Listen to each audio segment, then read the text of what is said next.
Hi, how are you? So it is about 4:39 p.m. I really should have started filming earlier, but I didn't, and I just have to deal with it. So I have a couple projects that I want to do, but I haven't been able to get myself to start them. So instead of tackling those larger projects, today we'll be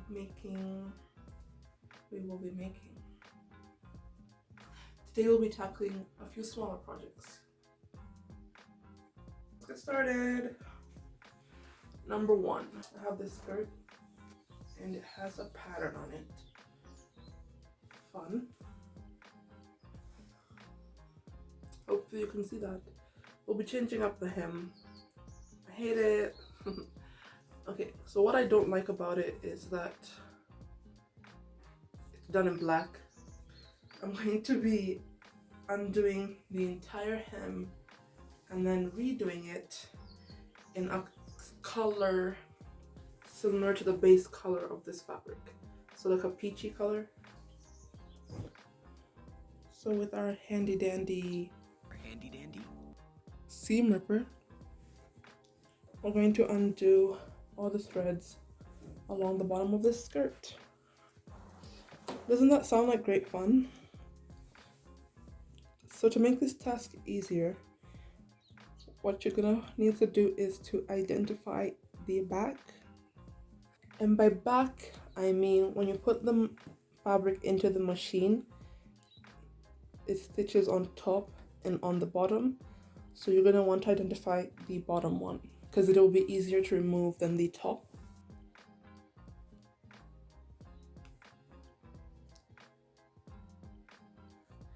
I am thinking that I'm going to pin these so I don't have to refold it and I can just sew it.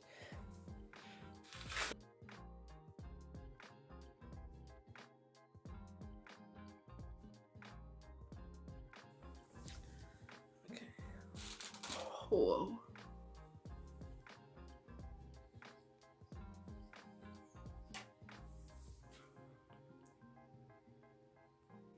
That was fun. Now we're just gonna sew it back down.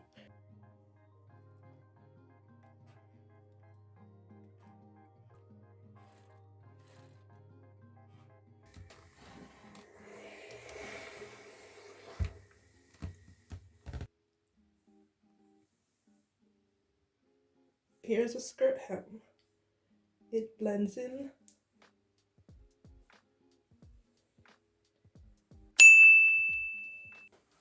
I have this dress. Gorgeous. Look at, okay, I'll stand up for you. Look at that. There's the buttons. There are different shapes. This one is broken. It has a dropped waist, which I think is incredibly unflattering on me. Okay, so the waistline is too low for me. I never tried it on before I got it, and that is my fault.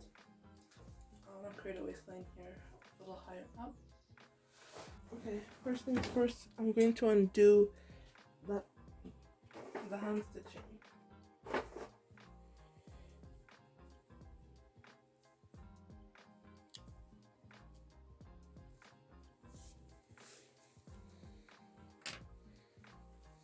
So I measured how high I want to take it, and it's about 5 inches. So I'm gonna go around and measure.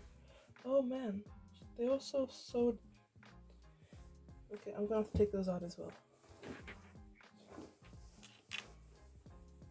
1 second. 10 seconds later. So like I was saying, I measured myself and I'm gonna mark 5 inches up from this line.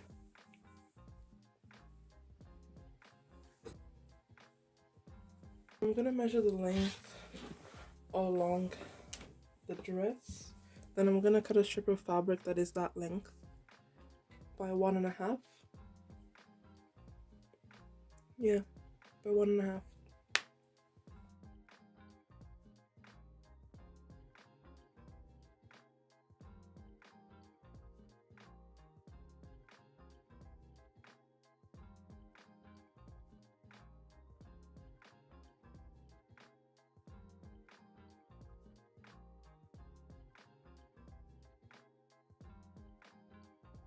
So I've got my elastic cut out, and I'm going to sew it onto this piece of fabric about there.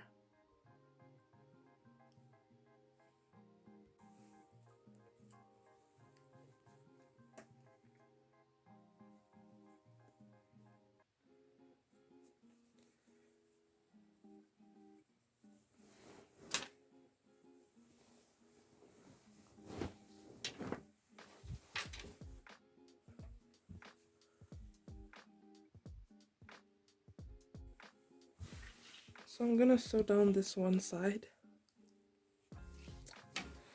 first.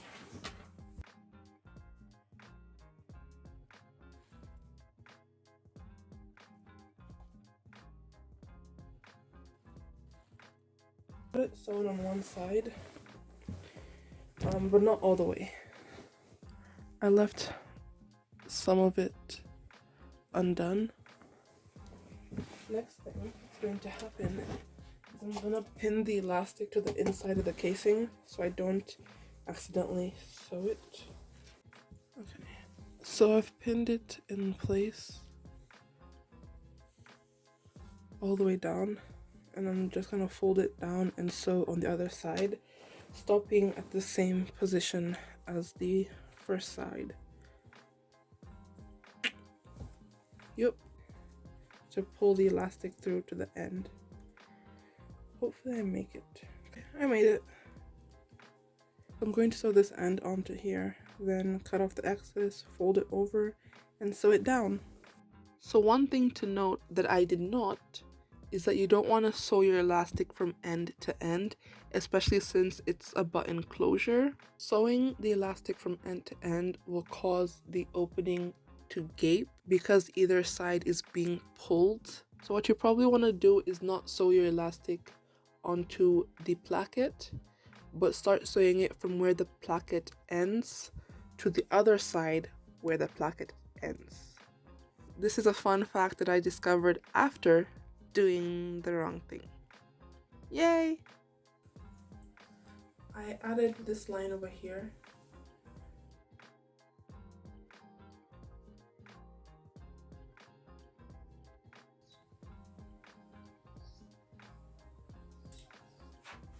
The next thing, another dress.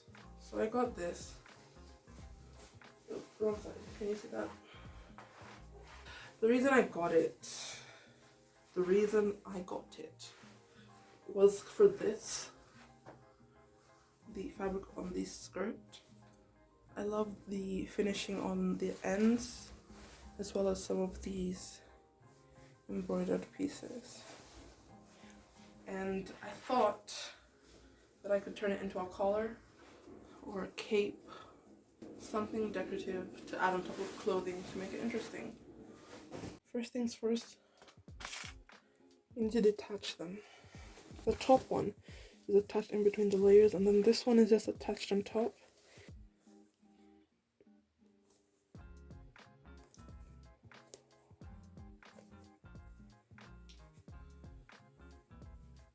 It's really long. I can actually fold it in four.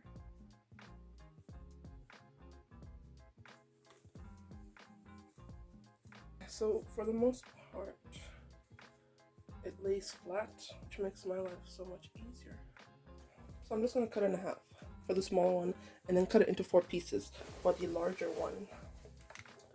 And things are falling.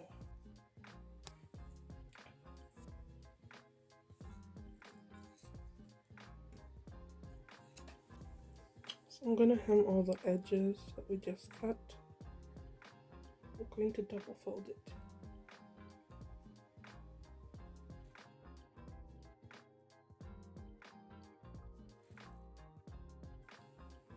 So I have this one, I've sewn it together, I'll form 1. Then I have this one, it's by itself, 2. Then I have this one, it's by itself, 3.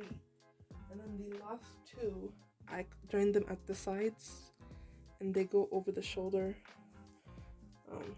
Is it a shawl? What would you call this? I don't know. I'll show you later But that one is done. I've just sewed it together at the side, tapering it in towards the top, and then I've hemmed it. Great stuff. But for these ones, I'm going to cut 1.5-inch strips and then bind the tops. I'm gonna make it longer so that it forms like a tie that I can use to close it at the front. So feel great about that.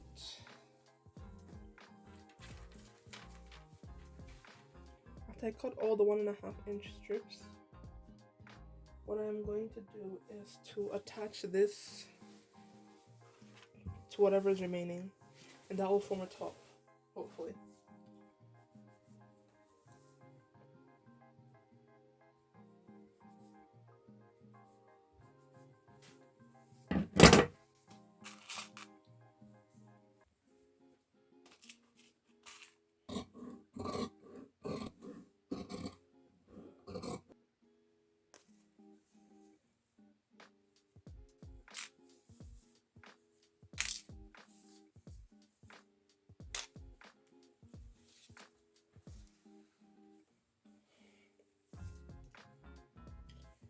Mark the middle on both pieces.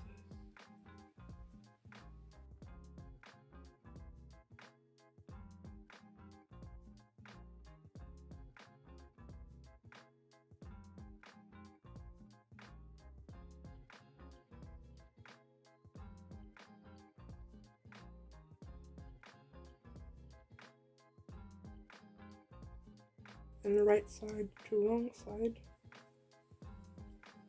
attach it from the middle. Attach it from the middle. Okay, so the reason why we're pinning it from the middle is so that we have these at the end, which will form the ties that will hold it together. I think I like the length of these.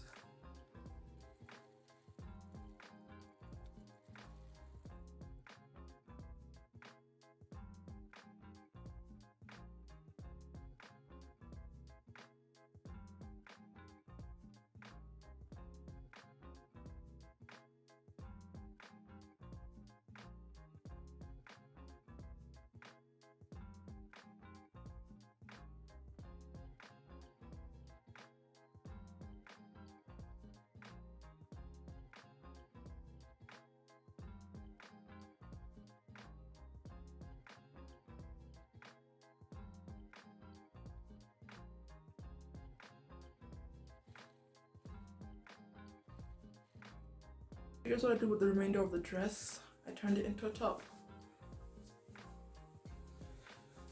I might just leave it like this. I might add something to it. We'll see. And the collars. 1.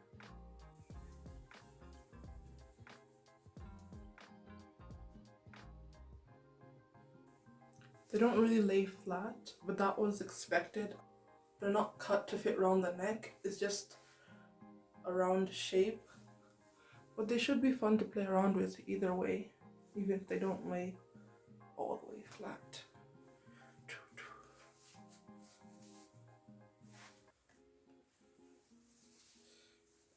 You can even tie them to the side, so it should be fun. So there are some more DIYs that I did within this period, but I am tired of editing. I'm tired, okay? So here's what we're gonna do. We're gonna make this video a 2-parter.